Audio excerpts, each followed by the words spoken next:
Bon mercredi, aujourd'hui on prend le temps de savourer la parole de Dieu. Vous savez à quel point c'est important si on décide de prendre cette décision à ce début 2013, de dire « Seigneur, moi je veux prendre cette décision d'écouter et surtout de vivre de ta parole. » Moi je vous le dis depuis des années, ça va faire 18 ans que je vous le dis, notre vie peut changer totalement. Et pour bien commencer, aujourd'hui on s'en va rejoindre celui qu'on aime beaucoup, l'abbé Raymond Gravel. Cette émission vous est présentée par l'organisme catholique La Victoire de l'amour. Depuis toujours, l'être humain cherche le chemin qui mène au vrai bonheur. Pourtant, encore aujourd'hui, notre monde se meurt d'un manque d'amour. Il y a plus de 2000 ans, un homme du nom de Jésus de Nazareth est venu bouleverser le monde, et ce, à tout jamais. Si tu acceptes le Christ dans ta vie, tu es condamné à être heureux.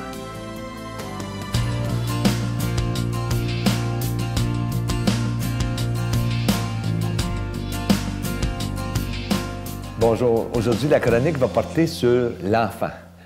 Pourquoi l'enfant? Parce que je trouve qu'on est presque en début d'année, puis je trouve que les enfants ont une place particulière dans nos vies.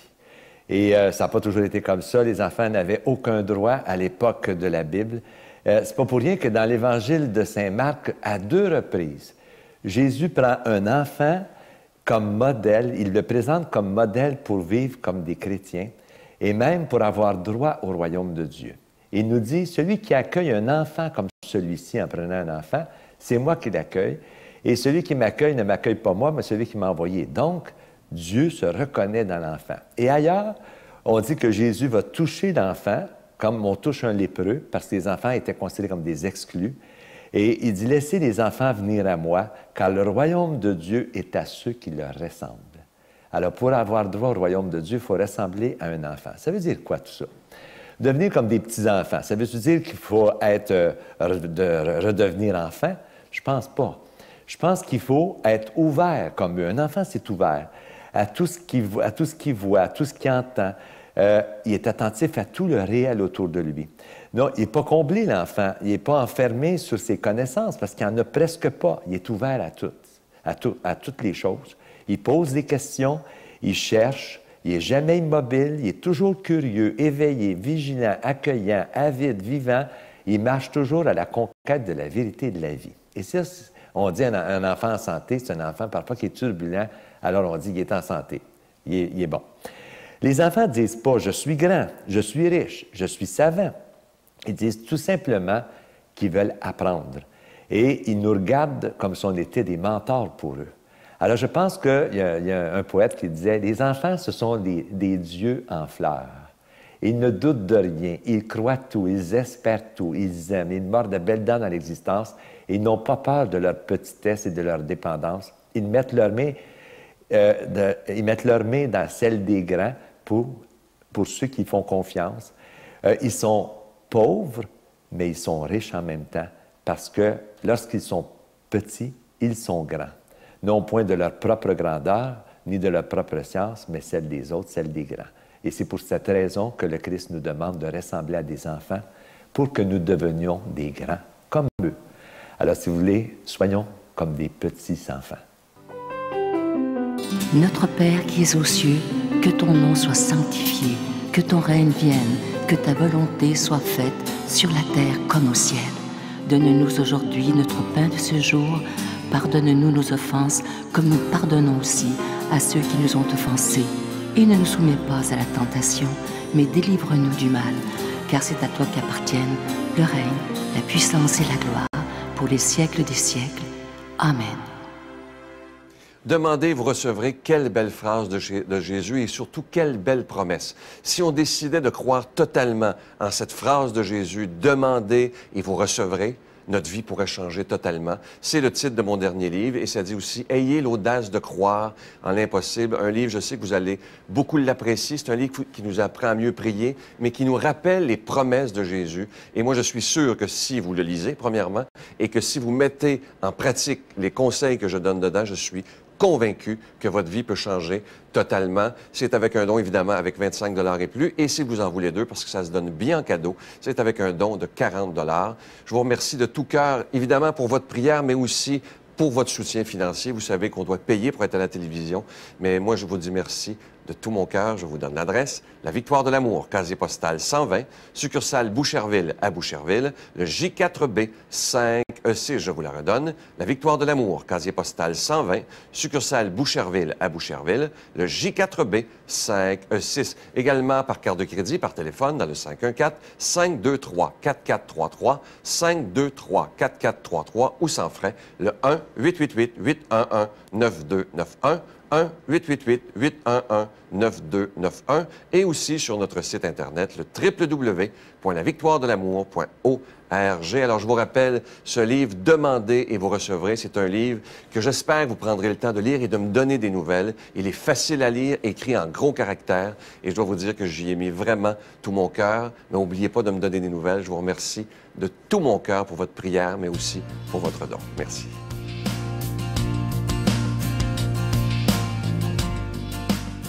Pour la parole de Dieu aujourd'hui, j'aime toujours vous le présenter. Je vous dis souvent de lui que c'est un amoureux de la parole de Dieu. Vous le reconnaissez déjà, l'abbé Robert Lemire.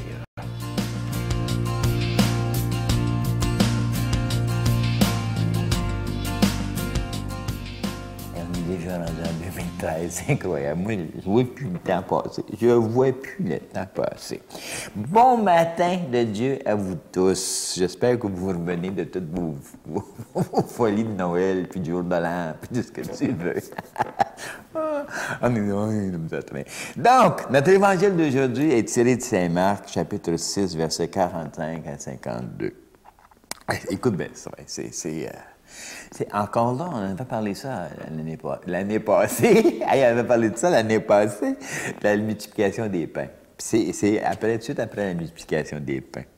C'est au début de la vie de Jésus. Et aussitôt après avoir nourri la foule, donné 5000 pains, puis des poissons, tout ce que tu veux, Jésus obligea ses disciples à monter dans la barque et à le précéder au bord de la rive, vers Bethsaïde, pendant que lui-même renvoyait la foule. Tu sais, juste ça, pourquoi il obligea de s'en aller? Il était bien, oui, c'était justement ça, il était trop bien.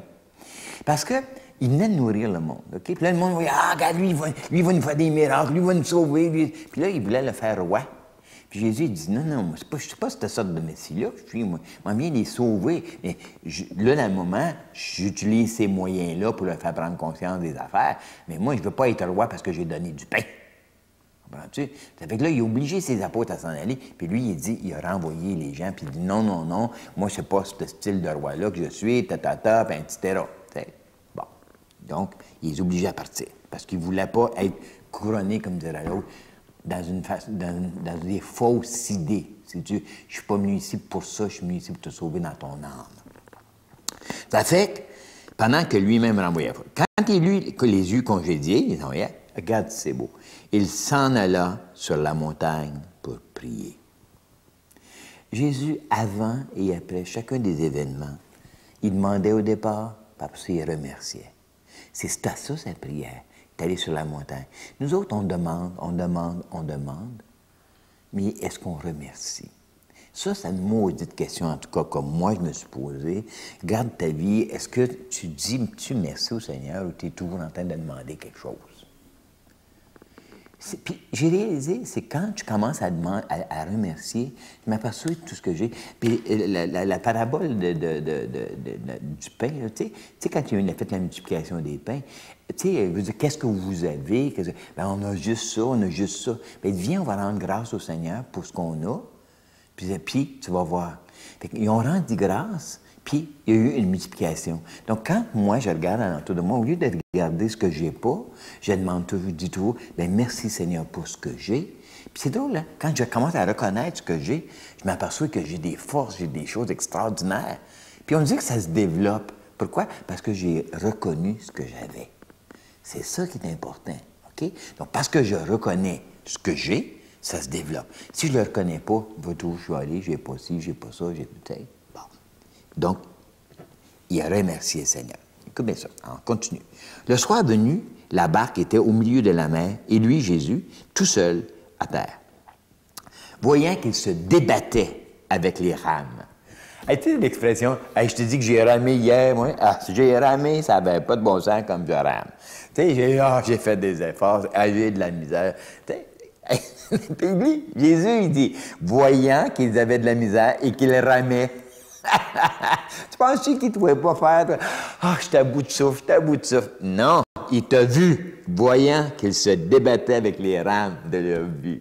Ah, c'est ça. Dans le même fond, c'était la vie.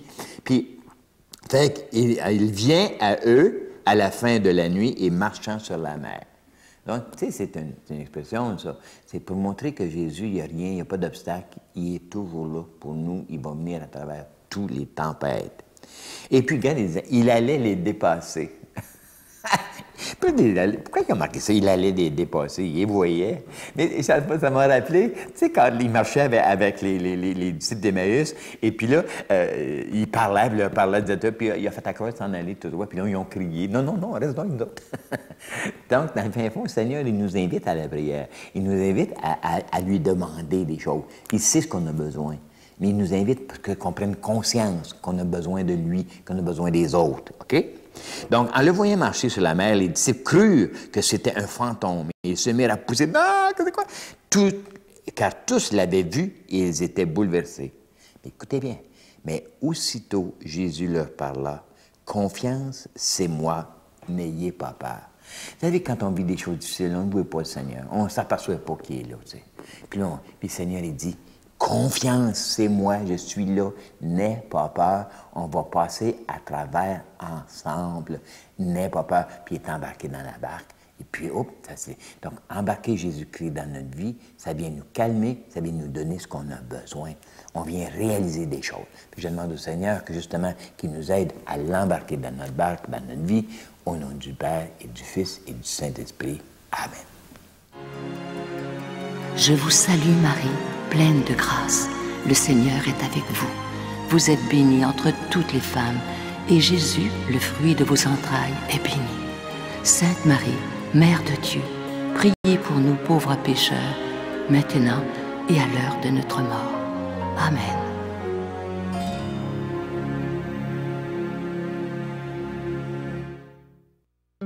Dans le cadre de l'année de la foi, la Victoire de l'amour vous invite à son pèlerinage du 2 au 13 mai 2013. Nous irons ensemble à Paris, Versailles, Saint-Malo, le magnifique Mont-Saint-Michel, Chartres et Lourdes, en compagnie de Monseigneur Jacques Gaillot, Miguel Padilla et moi-même. Célébration eucharistique à tous les jours et enseignement. Réservez rapidement avec Voyage Intermission dans le 514-288-6077, 288-6077 ou sans frais le 1-800-465-3255, 1-800-465-3255. Venez vivre des moments inoubliables en compagnie de celui qu'on appelle Monseigneur des Autres, Monseigneur Jacques Gaillot de Paris. Je vous invite à réserver rapidement pour ce beau pèlerinage qu'on fera ensemble en Europe, en France. Je vous rappelle que ce sera au mois de mai prochain, du 2 au 13 mai. C'est même au Brébum, vous avez vu la publicité. Et on a la chance d'être accompagné par Monseigneur Gaillot de Paris. Je suis tellement content, c'est un grand ami à moi. Et on ira ensemble, évidemment, à Paris, à Lourdes, dans le cadre de l'année de la foi. On ira aussi à Versailles, à Saint-Malo et au Mont-Saint-Michel. Je vous promets des beaux moments. Célébration eucharistique avec Monseigneur Gaillot à tous les jours, des enseignements. Je pense que ce sera des très, très beaux moments qu'on pourra vivre tous ensemble. C'est toujours avec Voyage Intermission dans le 514-288-6077 ou sans frais le 1-800-465-3255. Je vous souhaite la plus belle des journées. Je vous attends demain matin. Bye-bye. Mais qu'est-ce qui m'a ramené à ça, c'est à l'âge de 12 ans, quand j'ai été droguée et violée par mon ex-beau-frère. C'est à ce moment-là que j'ai réalisé que je me sentais sage, je me sentais pas pure, je me sentais à part. Puis d'ailleurs, c'est à ce moment-là que j'ai commencé à geler mes émotions. La Victoire de l'amour remercie de tout cœur les Résidences Soleil de leur accueil si chaleureux.